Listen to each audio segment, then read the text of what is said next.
सभी शिव भक्तों को प्रणाम करते हुए आज के वाक्य को आरंभ करते हैं। सूत जी बोले, सोनक, मैं तुम्हारे सामने गोपनीय कथा वस्तु का भी वर्णन करूंगा। तुम शिव भक्तों में अग्रणीय तथा वेद वेताओं में श्रेष्ठ हो। समुद्र के निकटवर्तीय प्रदेशों में एक बास्कल नामक गांव है। यहाँ वैदिक धर्म से विमुख महापापी निवास करते हैं। वे सब के सब बड़े दुष्ट हैं। उनका मन दूषित विषय तथा भोग विलासों में लगा रहता है। वे ना देवताओं पर विश्वास करते हैं, ना भाग्य पर विश्वास करते हैं। वे सब कुटिल बुद्धि वाले किसानी करते और भांति भांति के अस्त्र शस्त्र रखते हैं। वे सब बेविचारी तथा खल हैं। ज्ञान, वैराग्य तथा धर्म का सेवन ही मनुष्य के लिए पुरुषार्थ है। इस बात को वे सब नहीं जानते। वे सब पशु बुद्धि वाले हैं।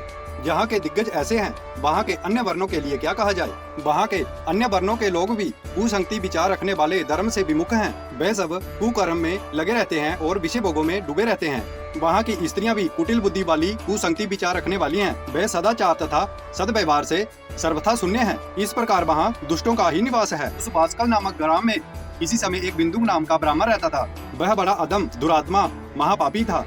उसकी स्त्री अति सुंदर होने पर भी वह कुमार्ग पर चलता था। उसकी पत्नी का नाम चंचला था।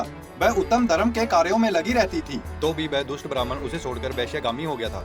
इस तरह कुकर्म में लगे हुए उस ब्राह्मण के बहुत से वर्ष व्यतीत हो गए। उसकी पत्नी चंचला काम से पीड़ित होने पर भी सर्व धर्म के नाश के भय से दीर्घ काल तक अपने धर्म से विमुख नहीं हुई थी। परंतु दुराचारी पति के आचरण के चलते वह स्त्री भी दुराचारिणी हो गई। इस प्रकार दुराचार में डूबे हुए पति पत्नी का बहुत सा समय व्यर्थ ही व्यतीत हो गया। तदंतर शूद्र जातीय वैश्या का पति बना हुआ दूषित बुद्धि वाला दुष्ट ब्राह्मण समय अनुसार मृत्यु को प्राप्त हो नरक में जा पड़ा। बहुत दिनों तक नरक में दुख भोग कर वह मूढ़ बुद्धि पापी विंध्या पर्वत पर भयंकर पिशाच हुआ। उस मूढ़ बुद्धि महापापी ब्राह्मण के मरने के बाद चंचला बहुत समय तक अपने बच्चों के साथ घर में ही रही। एक दिन किसी पुण्य पर्व के आने पर वह स्त्री भाई बंधुओं के साथ देव योग से गोकर्ण क्षेत्र में गई। तीर्थ यात्रियों के संग से उसने भी किसी तीर्थ के जल में स्नान किया। फिर वह मेला देखने की दृष्टि से भाई बंधुओं के साथ यहाँ वहाँ घूमने लगी। घूमती घूमती एक देव मंदिर में गई। वहाँ उसने देवज्ञ ब्राह्मण के मुख से भगवान शिव की परम पवित्र मंगलकारिणी उत्तम कथा सुनी।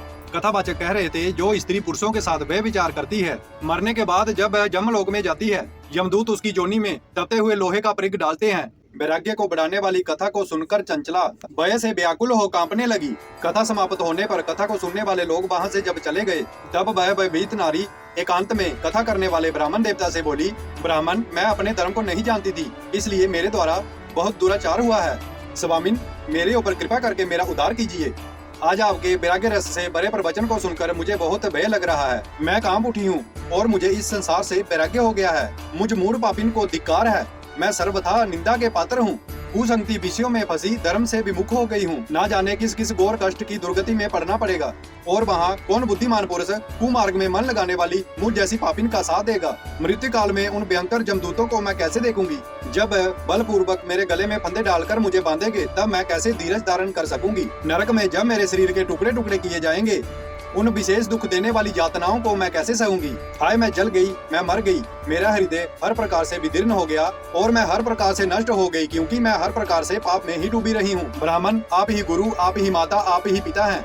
आपकी शरण में आई हुई मुझ दीन अबला का उद्धार कीजिए। सूत जी कहते हैं, सोनक, इस प्रकार ब्राह्मण देवता का चंचला को संपूर्ण शिव पुराण सुनाना और समय अनुसार शरीर छोड़कर शिव लोक में जा माता पार्वती की सखी होना। ब्राह्मण बोले, नारी, सौभाग्य की बात है कि भगवान शिव की कृपा से शिव पुराण की इस वैराग्य युक्त कथा को सुनकर तुम समय पर चेत हो गई हो। ब्राह्मण पुत्री, तुम डरो मत। शिव की कृपा से सारा पाप तत्काल नष्ट हो जाता है। मैं तुमसे भगवान शिव की कीर्ति कथा से युक्त वस्तु का वर्णन करूंगा, जिससे तुम्हें सदा सुख देने वाली उत्तम गति प्राप्त होगी। शिव पुराण की उत्तम कथा सुनने से ही तुम्हारी बुद्धि पश्चाताप से युक्त एवं शुद्ध हो गई है। साथ ही तुम्हारे मन में विषयों के प्रति वैराग्य हो गया है। पश्चाताप ही पाप करने वाले पापी के लिए सबसे बड़ा प्रायश्चित का साधन है। सत्पुरुषों ने पश्चाताप को ही समस्त पापों का शोधक बताया है। तत्पश्चात ही पापों की शुद्धि होती है।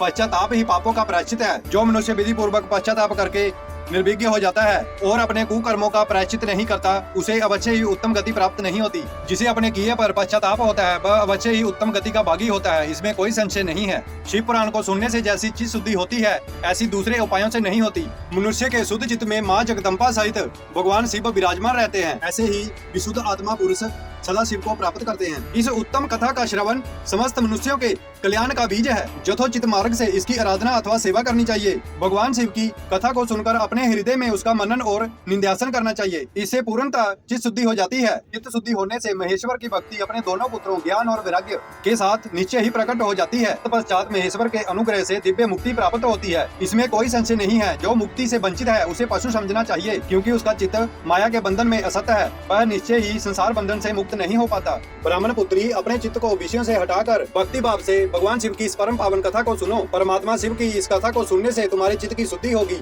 और तुम्हें मोक्ष की प्राप्ति हो जाएगी। जो निर्मल मन से भगवान शिव के चरणार बिंदों का चिंतन करता है उसे एक ही जन्म में मुक्ति की प्राप्ति हो जाती है। यह मैं तुमसे सत्य सत्य कहता हूँ। सूत जी कहते हैं, सोनक, इतना कहकर वह ब्राह्मण देवता चुप हो गए। वह शुद्ध चित्त महात्मा भगवान शिव के ध्यान में मगन हो गए। तदंतर दुष्ट ब्राह्मण की पत्नी मन ही मन प्रसन्न हो। ब्राह्मण का उपदेश सुनकर उसके नेत्रों से आनंद के आंसू छलक आए। वह ब्राह्मण पुत्री चंचला हर्ष से भर गई और ब्राह्मण के चरणों में गिर पड़ी और हाथ जोड़कर बोली, मैं कृतार्थ हो गई। तत्पश्चात वह उत्तम बुद्धि वाली स्त्री, जो अपने पापों के कारण हताहत थी, उन महान शिव भक्त ब्राह्मण से हाथ जोड़कर चंचला ने कहा, ब्राह्मण, आप शिव भक्तों में श्रेष्ठ परमार्थदर्शी हैं और सदा परोपकार के कार्यों में लगे रहते हैं, इसलिए श्रेष्ठ साधु प्रशंसा के पात्र हैं। साधु, मैं नरक के समुद्र में गिर रही हूँ, मेरा उद्धार कीजिए।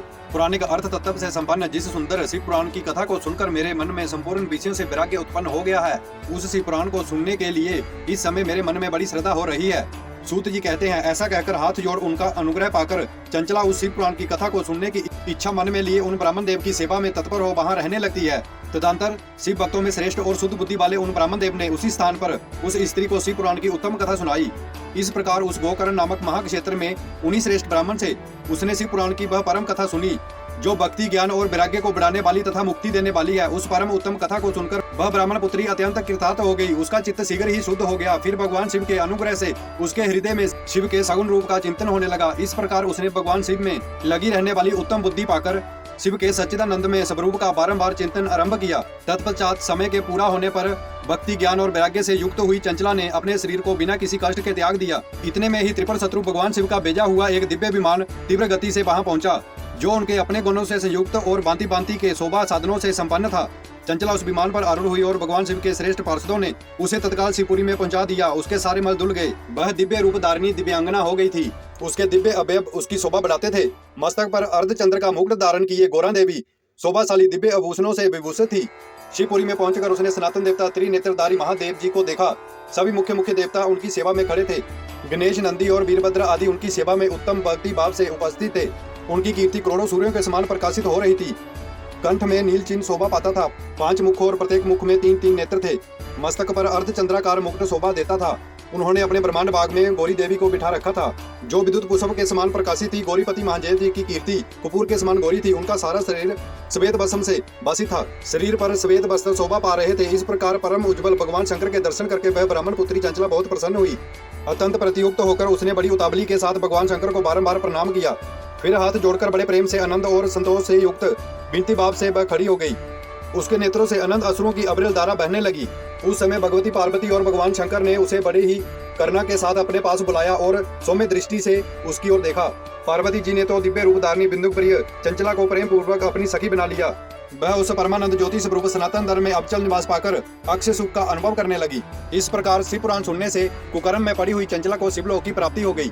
अगर आपको हमारे वीडियो पसंद आते हैं तो चैनल को सब्सक्राइब और वीडियो को लाइक जरूर करें। इस भाग को यहीं पे विराम देते हुए मिलेंगे अगले भाग में। तब तक के लिए हर हर महादेव, हर हर महादेव, हर हर महादेव।